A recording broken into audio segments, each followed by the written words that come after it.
It's the weekend, and that means racing. Another race is on the cards. Tomorrow, I'm in Hetton, racing the Hetton Triathlon, which is like the super series, super sprint heats and finals scenario. So that's going to be great fun. Hopefully I perform well, but you know, yet to be seen. Fingers crossed, and I think I'm ready now. I think that I've had a half decent week leading in, felt rubbish towards the start of the week, race week feels and all that. It's kind of like feeling good but bad and tired but also fresh. It's that kind of sluggish race week scenario, which I've talked about before on the channel. But it's not just Hetton that's happening this Sunday. It's also the Triathlon Royale, the Lionel Sanders, Jan FRODENO Battle Royale.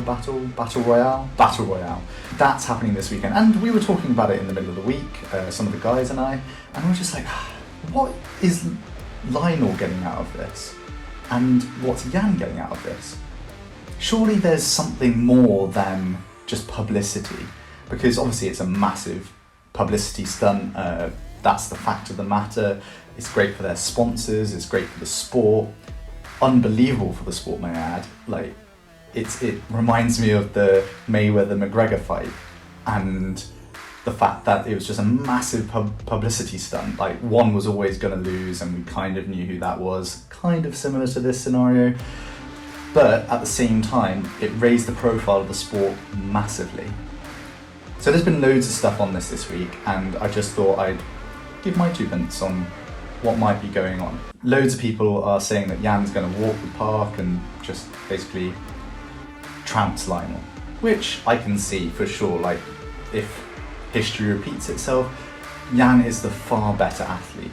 There's no doubt about it. Lionel can grunt and groan all he wants, and he is very good, don't get me wrong. However, Jan's a different level still, and it's yet to be seen in a head-to-head where it's both fair and they're both not injured. This, that and the other, Jan's always come out on top.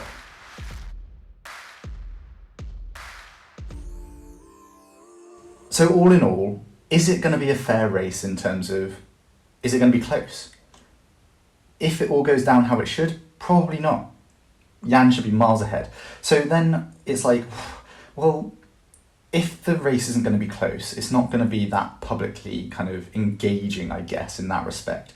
So obviously they brought in this world record attempt, or the fastest Ironman ever attempt, which Jan is definitely capable of. Like, it's a fast course. They've done a little velodrome thing for the U-turn and stuff like that to make it a really quick course. They put a rope underneath the water so that they don't have to sight, and they can just follow the rope on the swim course. So there's all these things to make that other element good.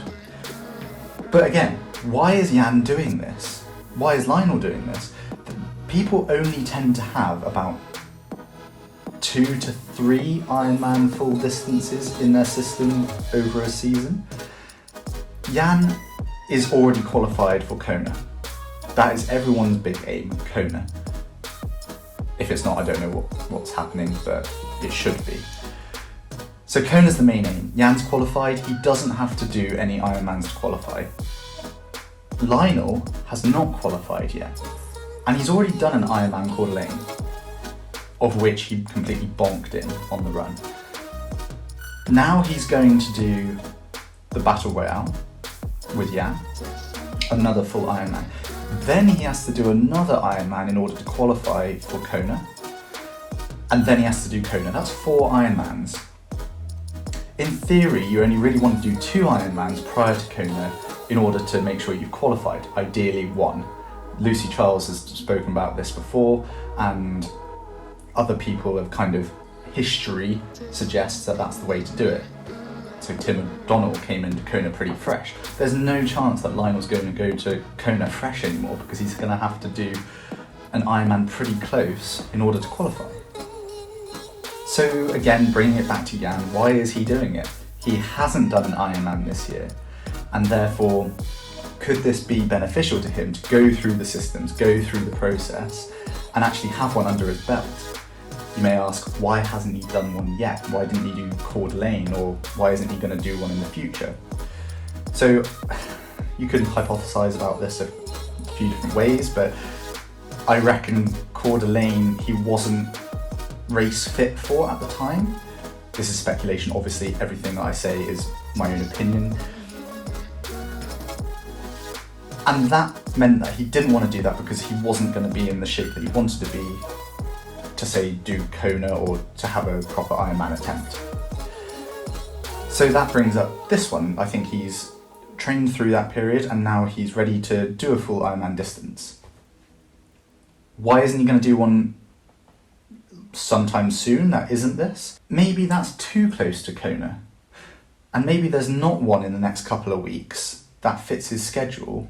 That would mean that he wouldn't have to go seeking one a bit closer to Kona. So effectively, he's probably made his own Ironman distance just to go through the motions. That's kind of what I'm suggesting. It's just a thought, like an opinion. I could be completely wrong, but we'll see. The complete flip side to that is it could be a really close race and they could make a spectacle out of it. But that would then mean, I think, that Jan is not going full gas. Again, speculation.